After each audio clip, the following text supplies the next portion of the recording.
Bonjour à tous et bienvenue sur ma chaîne YouTube Paroles vivantes et d'espoir. Aujourd'hui, nous allons plonger l'Épître aux Hébreux. Si c'est votre première fois ici, n'oubliez pas de vous abonner et de cliquer sur la cloche pour ne rien manquer de nos prochaines vidéos. Et si vous êtes déjà abonné, merci de votre fidélité. Sans plus attendre, passons directement au sujet du jour. Épître aux Hébreux, introduction. Lecture de l'Épître aux Hébreux au complet, enseignement. L'enseignement de cette épître est extrêmement riche.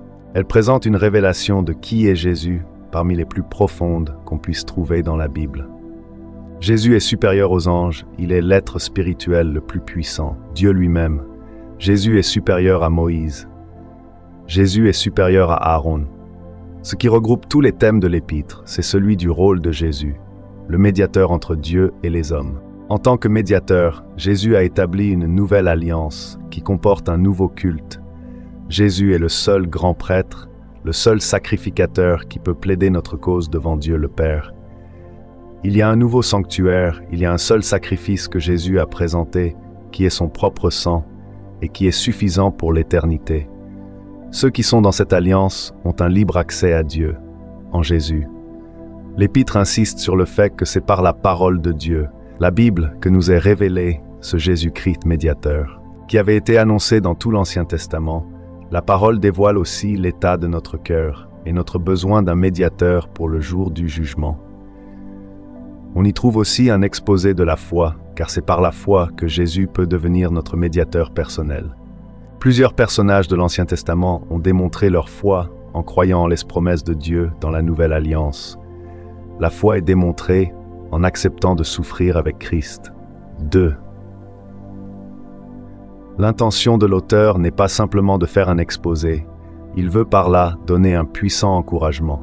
On y trouve de nombreuses exhortations à persévérer dans la vie chrétienne, à ne pas négliger ce si grand salut, à ne pas rester paresseusement dans l'immaturité spirituelle, à ne pas chercher ailleurs d'autres chemins vers Dieu, d'autres médiateurs, à ne pas abandonner l'assemblée. 3. Destinataires. Les premiers destinataires de l'épître semblent de toute évidence être des Hébreux, c'est-à-dire des Juifs devenus chrétiens. Le titre « Aux Hébreux » apparaît inscrit sur les plus anciens manuscrits. L'auteur parle à des gens qui avaient une bonne connaissance de l'Ancien Testament, mais l'épître est adressée à une église en particulier ou un groupe d'églises proches. Les derniers versets le montrent, 13, 23, 24. 10, 32, 34 soulignent les épreuves particulières que ces chrétiens ont vécues.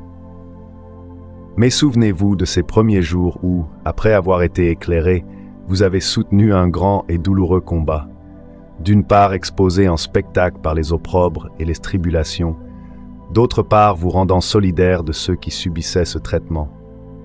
Effet, vous avez eu de la compassion pour les prisonniers, et vous avez accepté avec joie qu'on vous arrache vos biens, sachant que vous aviez des possessions meilleures et permanentes.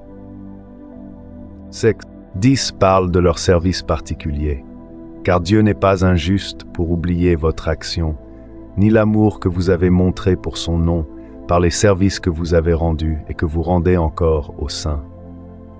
Donc les exhortations, parfois sous forme de reproches, sont personnelles et ont dû frapper fort. 13, 22. Je vous demande, frères, de supporter cette parole d'exhortation, car je vous ai écrit brièvement. J'aurais pu vous en dire encore plus. Leur état spirituel est loin d'être satisfaisant. 5, 12. Alors que vous devriez, avec le temps, être des maîtres, vous avez de nouveaux besoins qu'on vous enseigne les premiers principes élémentaires des oracles de Dieu. Vous en êtes venus à avoir besoin de lait et non d'une nourriture solide.